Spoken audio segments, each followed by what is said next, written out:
Welcome to Mud 79. I'm Fearless Fred Kennedy, the creator of this totally original and in no way authorized Star Wars fan fiction podcast. If you're listening, odds are you're a fan of the universe George Lucas created. I am too. I love Star Wars and have been desperate to tell my own Star Wars story. But I always wanted a story that was more focused on the struggles on the front lines and less about the machinations of the Senate. A boots-on-the-ground story about the millions of people desperate to survive the horrors of galactic war. That is what Mud 79 is all about. If you're new to the show, welcome, but please be aware this is a series. So if you don't want to be totally lost, start from the beginning with episode 1. You don't want to be a stormtrooper.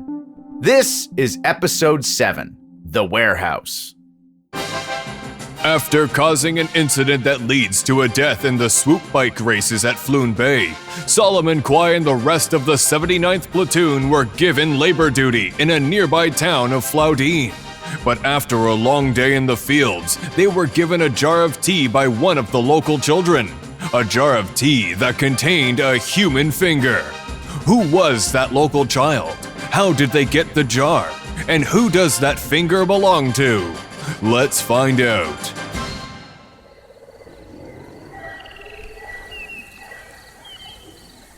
We stared at the finger sitting in the pile of dry tea, its skin tainted orange from the spice and leaves. I pulled the jar back to my face and took a look inside, hoping it was empty. But there was something else. A small, clear capsule. I reached in and plucked it out. It held a small piece of paper. Written on it was, Num Ukarme, southwest corner of the market, Bendu Day, 10 a.m. Num was in the first squad, the ones that went down on our first mission, which was only a few months ago. We wondered if he was still alive, held hostage or something. Passed the note around. There were 6 of us in there, huddled in the tent, talking in muffled tones. What do we do now? Get one of the sergeants? Targon was our new heavy gunner. She wasn't even here during that flyout, and it helped give me a sense of how much things had changed in such a short time. Dread built up inside me, and my heart pounding drowned out the chatter.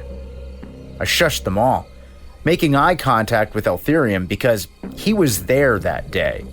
He was one of the ones who saw the bodies, piled like livestock. Headless. Desecrated. We should get Housto, I said while standing up. Stay in the tent, no one in or out. El'Theriam nodded. Don't worry, I'll hold them down.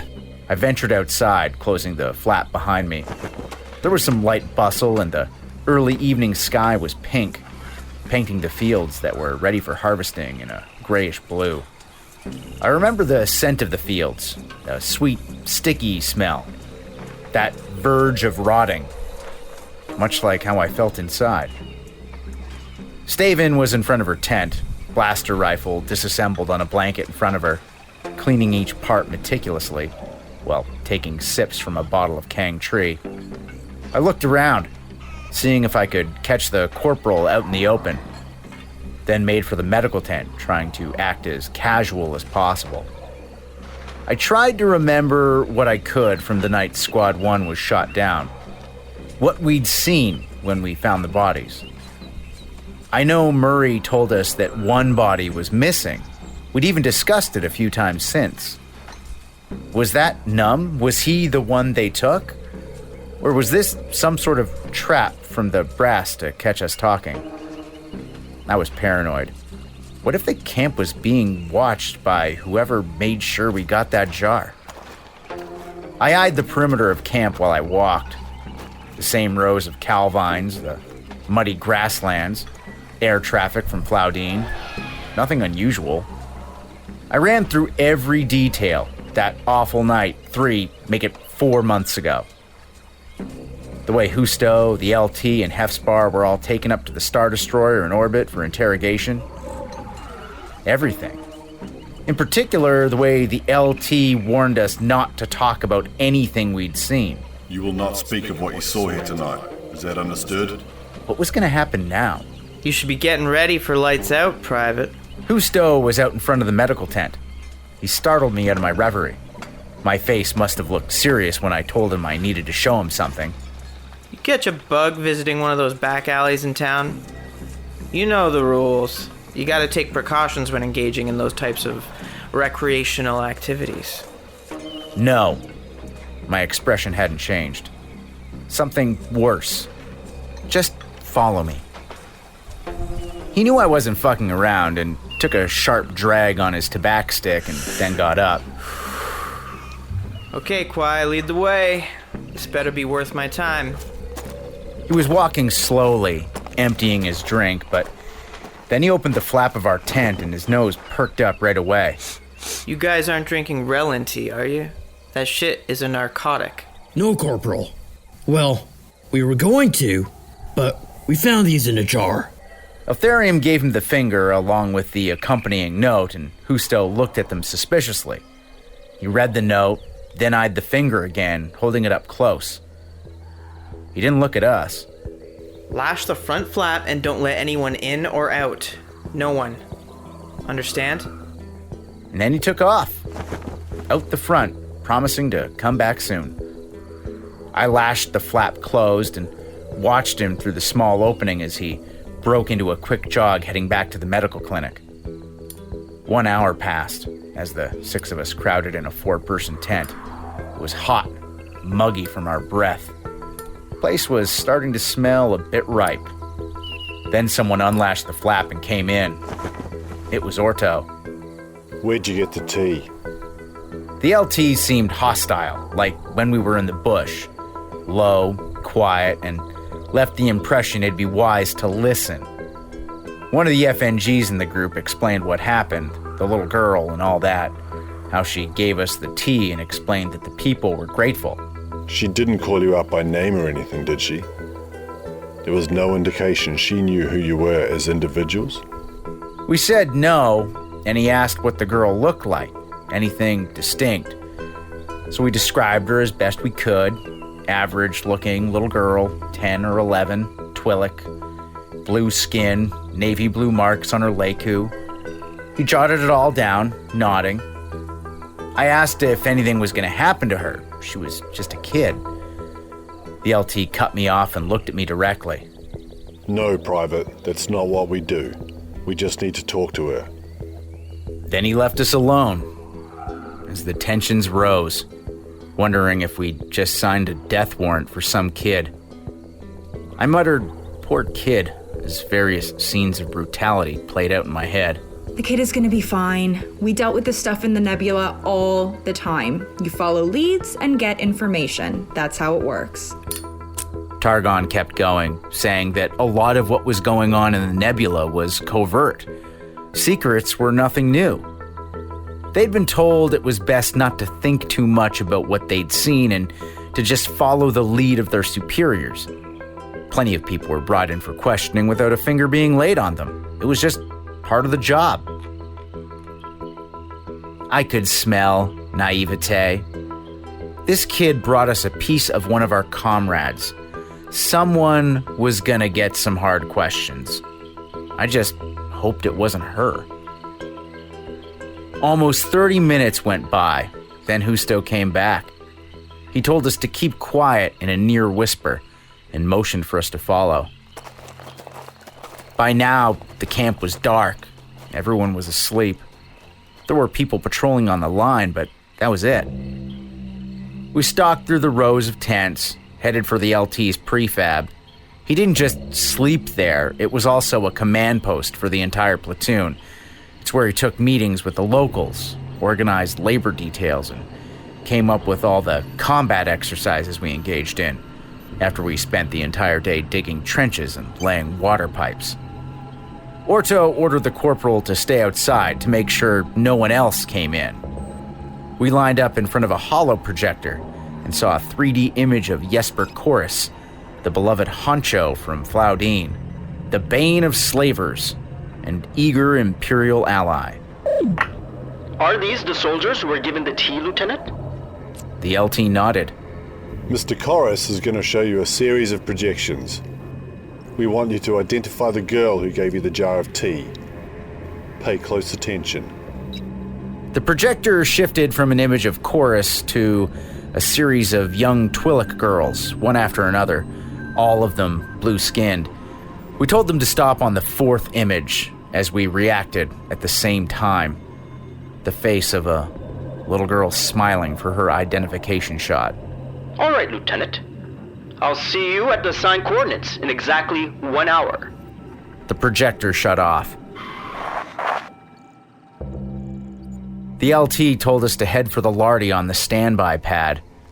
We walked at a calm, even pace through the camp. No noise, just the sound of breeze coming through the vines. The LT was right behind us, and no one said a thing. Just the 6 of us and the LT got on board. We walked on and followed Orto's lead as he sat in the cargo nets and latched in.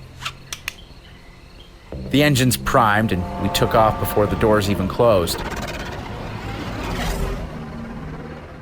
Taking off at night was always an experience. Looking down at the ground felt like staring into the bottom of a muddy lake. When we get off this lardy, you will follow me and keep your mouths shut. Do not speak unless spoken to, and keep your answers short. The less you say, the better. Understood? He seemed angry, but there was concern in his voice, too. I shot a glance to El'Theriam, who wasn't shook at all, just shrugged his shoulders as if resigned to whatever was to come. The flight was pretty short, only flew hypersonic for 15 minutes or so, wove through some mountains. I had no clue where we were. The weirdest thing was that when we landed, the doors didn't shoot open. Orto didn't get up either, he just sat there, looking straight ahead. We heard another ship flying close. I peered through the slotted windows. It was the Theta class. What the hell was going on here? Even then, Orto didn't move. Just sat there and waited, in silence. I wasn't about to say anything. Another ship came in low. It was surplus military, flat paint job, a Nymordian transport shuttle, had a curled lip. Those things were used pretty extensively by the Separatists during the Clone Wars. The LT watched it come in, then stood up and opened the door. Stay here, he told the pilot. Keep the engine primed, Amy. Acknowledged. He looked back and motioned for us to follow. We did and walked out to a clearing in a wide ravine which was surrounded by rough dirt and stone. It was a lot colder too. Brisk, dry air. The walls of the ravine were steep and high enough I couldn't see out. Had no clue what was above us. I heard the blast doors open on the Theta class. Saw the Inquisitor stride off with her 2 Purge Troopers at her side. Then the doors of the other ship opened, and it was Chorus. He had a small body slung over his shoulder, just walked toward us like it was nothing. Didn't talk either, just laid the body in front of us. It was the girl. Is she alive? Chorus nodded. Just stunned her. I was asked to bring her and the others alive, and I did as asked. You serve the Emperor well, Jesper Chorus. You and your people will be rewarded. Troopers, is this the girl? She cut herself off, just raised her head and looked at us. Yes, this is her. Troopers, return to the shuttle. You heard the Inquisitor. Get moving. We clicked our heels and double-timed back to the lardy. I didn't want to know what was going on out there. But after sitting in the cargo hold for 6 hours, I was more than a little morbidly curious. I know now that when Chorus got off the holo with the LT, he had the girl and her family rounded up. Apparently her father was known to be a sympathizer to some of the loyalist factions in the region. Not a big player, he just ran in some of the same circles. They were all in the back of his ship. The girl, her parents, and 3 of her brothers. You might think the Inquisitor just killed everybody or tortured the children until someone talked. I mean, that's what the New Republic would have you believe. But no, the Inquisitor just fucked with the guy's head until he squealed. Well, her Purge Troopers may have loosened him up a bit first. Let's not forget, this guy was doing business with those people that were killing us almost every day. I'd say got off easy. They lived. And not everyone can say that. The LT got back to the shuttle and sat down on the nets. He was rigid. Engine spooled, LT. We heading home? Affirmative. We latched in and headed back to camp. The next day, we slept until midday, then went back to work digging secondary water lines, which were actually more work than the primary ones because you were digging in a confined space. Work crews were divided by squads, which wasn't really unusual, but it wasn't something they ever seemed to care about. Today was different. When we'd slung mud in the sun for a few hours, we got chow. It wasn't a hot meal, just boxed stuff from Camp Vibus. Better than field rations, though. I'd just begun spooning down a cup of mush that was mislabeled as Libas Bean Delight when Jintalla came in and closed the tent flaps. All of you, put your forks down and stay in your seats. Listen closely. Immediately following the meal, you're to prepare your kit for an offensive loadout. At exactly 2200 hours, Squad 4 will board Lati 5052 on Platform 1. You'll be joined by Purge Troopers Red and Blue, who will inform you of the rest of our operation. Is that understood? We nodded. Yes, Sergeant. Good. I'll see you there. Back at our tent, I was giving my blaster rifle the once-over. Tolen was next to me, polishing off the barrel of his C7 slug thrower. That thing could rip someone clean in two if it hit them right. It'd even shatter heavy-grade plastoid armor. Jintalla said to have this as my primary. Guess whatever we're doing, we'll be in pretty close quarters. I looked over at Staven and she just went back to checking the charge on her clips. Our offensive loadout meant we were making a drop with the anticipation of immediate contact with hostiles. We weren't bringing anything in the ways of ration or the gear we'd need for an overnight op. Just weapons, armor, and ammo. We made it to the lardy pad with plenty of time. As if this day couldn't get any stranger, we were to go on a mean-looking lardy with a fresh dark gray paint job and a Rancor's claw in a fist painted in bright colors on the side. It looked like a throwback to an active Clone War lander. Housto came a few minutes later with Jintalla. They were followed immediately by the Purge Troopers. These two were packing heat, webbing with plenty of clips and detonators, and they had rifles that looked like an E11, a heavy variation of the rifle we carried, but they were heavily modified, bulkier, beefier, which, given the way they looked and moved, seemed appropriate. They also had what looked like overpowered Z6 rotary cannons slung over their shoulders. These two came ready to deal some damage. You were told 2200, troopers. You're 5 minutes early. Disobedience is not to be tolerated. This will be your first and only warning.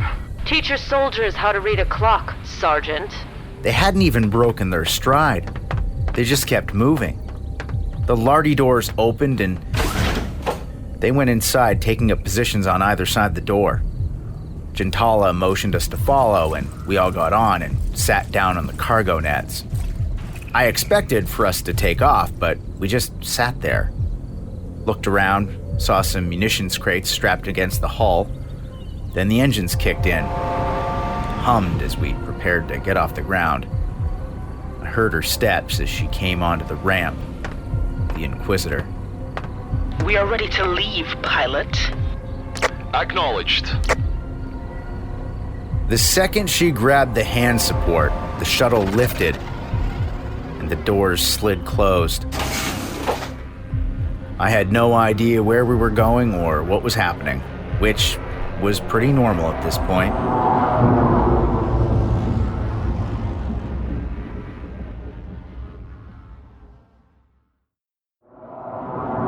The Lardy hit Sonic, and we all jerked back. Well, not all. The Inquisitor didn't budge, just looked us over. Troopers, tonight you will be given a chance few ever receive. An opportunity to exact vengeance on those who have brought you pain and suffering. Several months ago, the Iron Star's 79 platoon came under attack of a loyalist terror cell. Squad 1 was thought lost in action, but today we learned that one of your fellow troopers is still alive. We know where they're being held, and tonight we will bring Private Kwame home. Holy shit. This was the type of shit we wanted to hear. We'd been looking for a shot like this, a chance to hit back directly at those who'd been baiting us for months. I was surprised at how eager I was for this. Of course, going into combat with 2 Purge Troopers and one of the Emperor's Chosen added to my confidence. The Inquisitor handed things over to the Purge Troopers. We were to address them as Red and Blue. They moved through the hold, shuffling us from one side to the other, putting us in specific spots, conferring with each other as they did. We were being broken into fire teams. One dropped a holo projector in the center of the cargo hold. The image of a mid-sized river jetty shuttle pad popped up. There was a warehouse with a flat roof, big cargo bay doors, secondary building attached to it, a little bit taller, more like an office. 2 barges were tied up on either side of the dock. There was a cargo hauler on the landing pad, about 200 feet long. Rough images of the workers moving crates, nothing too out of the ordinary. This is a real-time image of a warehouse on the Gaspé River. It is located in the westernmost sector of Flaudine, and we believe it to be an operations center for a loyalist cell. Tonight, we will breach the warehouse and find Private Kwame. Observe the layout. Our transport will drop Fire Team Blue. He motioned to everyone sitting in the netting on the left. Here. A flat section of land near a low concrete wall. It had good lines of sight on the dock, but it was kind of open. You could potentially take a lot of heat. As you should be able to see, there is minimal cover. So Fire Team Blue will take an offensive posture.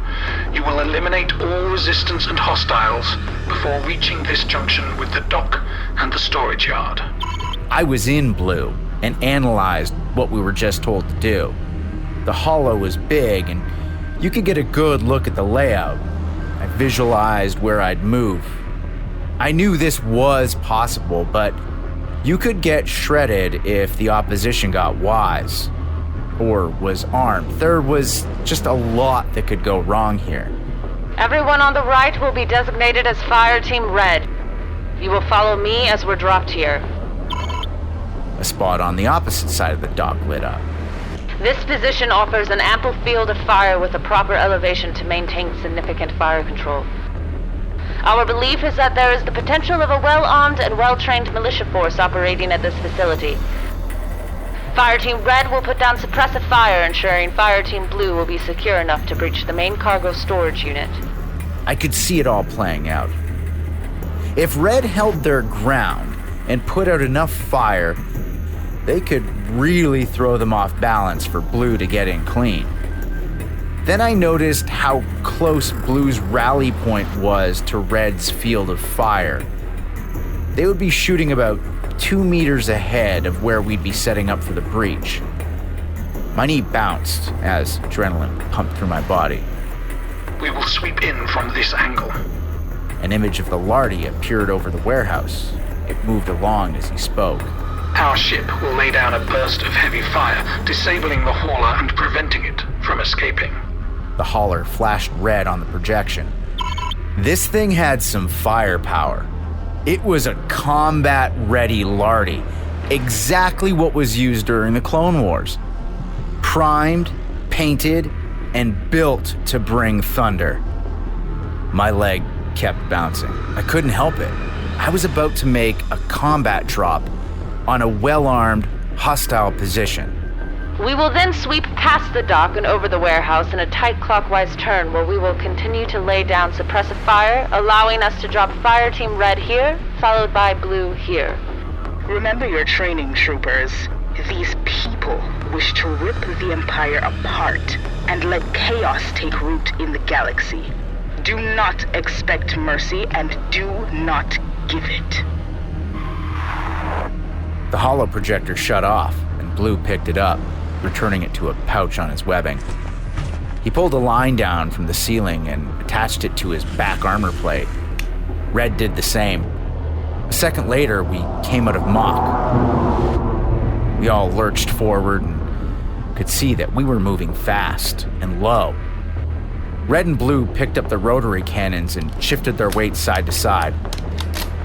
I tried to follow suit, give myself a small stretch, but I was wedged in pretty tight and didn't have much room to move around.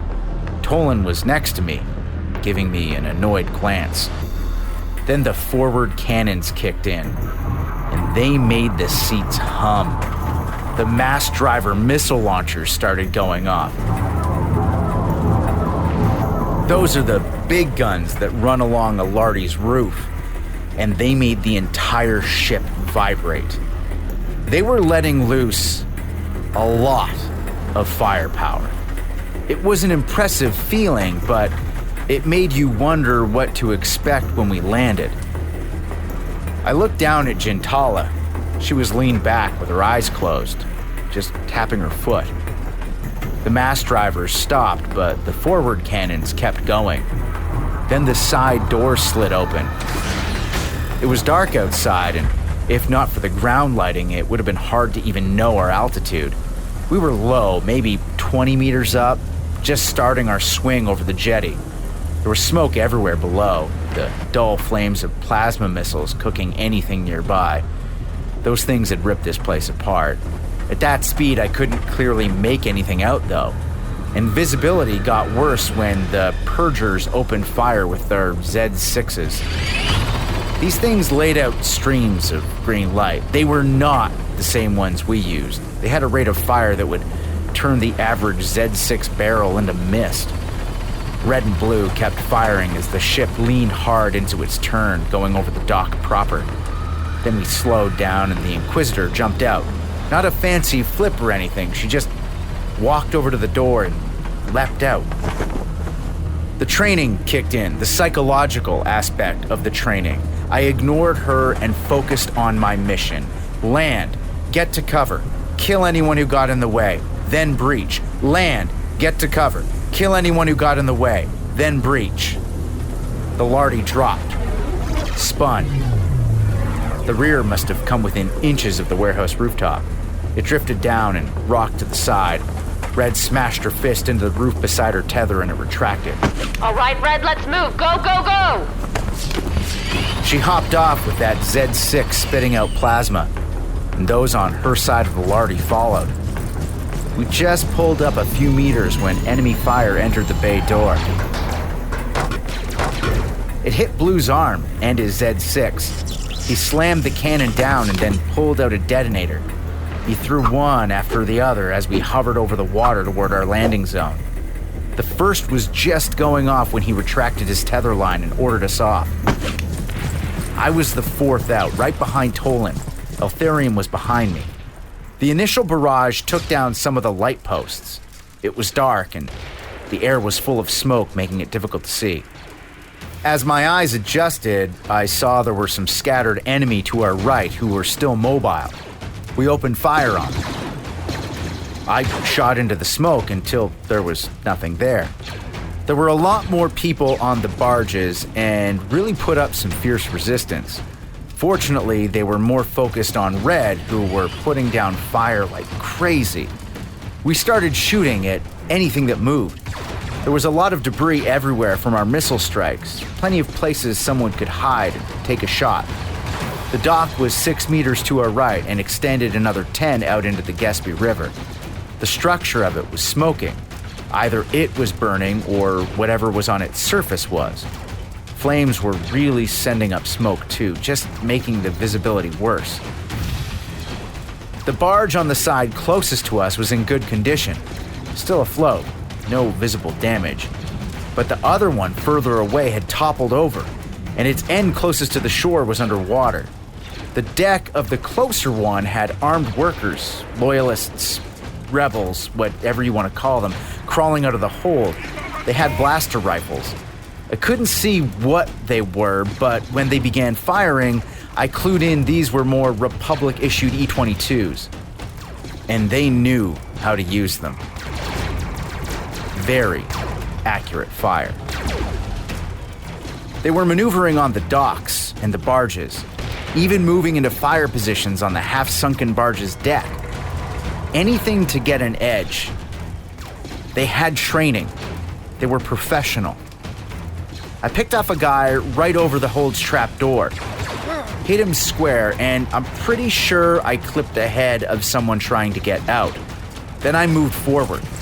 There were some well-situated spots for cover between me and the rally point, some crates and heavy barrels that had been blown over from the initial missile barrage. I was with El'Theriam when I saw a spot to drop and observe. There was movement behind it. We both opened fire on them. 3 more hostiles down. El'Theriam was right behind me. He got clipped in our final steps, from the side, where the barge was. Hit him in the leg as he ran, almost flipped clean over. I reached back and grabbed him, dragging him with me. Blaster fire pinged off the Douris steel barrel. We hid behind it. One of the hostiles was still conscious, and he reached for some kind of slug thrower, so I shot him point blank, kicked his body out of the way, and propped El'Theriam up. He was reaching into his webbing for a tourniquet. There's a lot of them in that barge! I popped up. The blaster fire coming off the barge was impressive. They were letting loose some really well-placed shots. Fire Team Blue was separated, scattered all over. We'd slipped into shelter where we could, and Red wasn't able to give us adequate covering fire.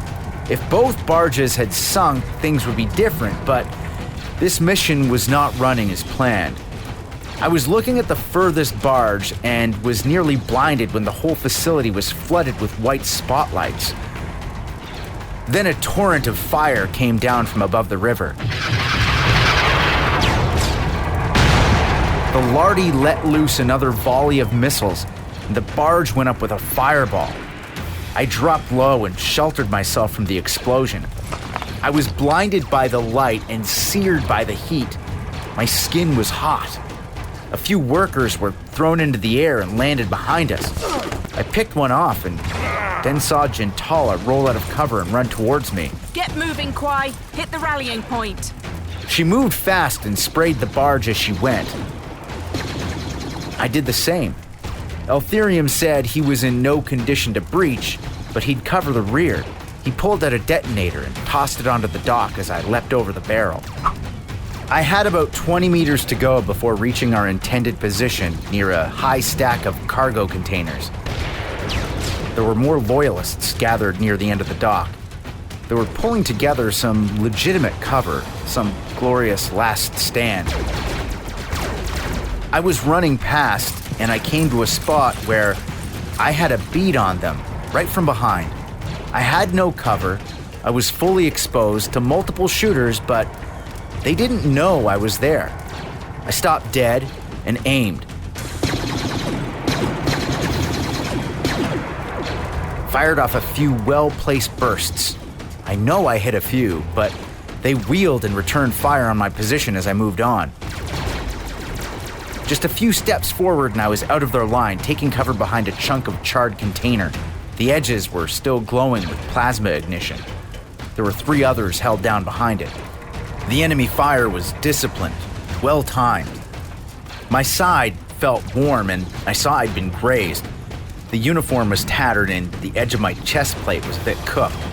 There were blisters forming from the heat, but I didn't feel pain. What awaits the 79th inside that warehouse? Will they find that missing trooper from the first squad? Where did the Inquisitor get to? That's next time on Episode 8, A Drop of Hatred and Suffering. Thank you for joining me this week on Fearless Fred Presents Mud 79, a Star Wars fan fiction podcast. If you haven't already, make sure you follow the show so you'll never miss an episode. While you're there, don't forget to rate and review us. It helps grow the show and will make my contemptible harpy of a producer very happy. We're available for free at Apple Podcasts, Spotify, Amazon Music, and wherever else you get your favorite streaming audio. You can also listen at curiouscast.ca. Be sure to check out the show notes for more information and a full listing of Mud 79's cast. If you want to reach out to me directly, you can find me on Twitter and Instagram at fearless_Fred or email me at mud79@curiouscast.ca. This show is hosted and written by me, Fred Kennedy, and Dila Velasquez, the Harpy, our producer. Sound design is by moi, and final production is by Rob Johnson. And I'll see you next week for more Mud 79.